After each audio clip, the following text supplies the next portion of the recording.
सिवनी जिले में अब कोल्ड्रिफ कॉफ सिरप और नेस्ट्रोडियस सस्पेंशन की बिक्री पूरी तरह से प्रतिबंधित कर दी गई है।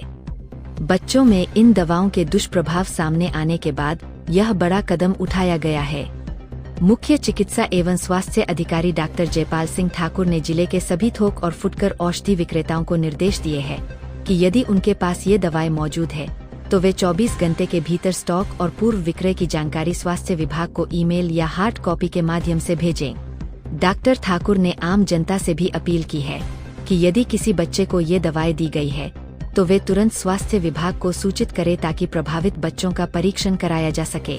प्रतिबंधित दवाओं में शामिल है कोल्ड्रिफ कॉफ सिरप जिसका बैच नंबर SR13 है और यह MS श्रेसा फार्मा कांचीपुरम द्वारा निर्मित है, तथा नेस्ट्रोडियस सस्पेंशन जिसका बैच नंबर AQD 2559 है, जिसे MS एक्विनोवा फार्मास्यूटिकल्स बद्दी हिमाचल प्रदेश ने बनाया है।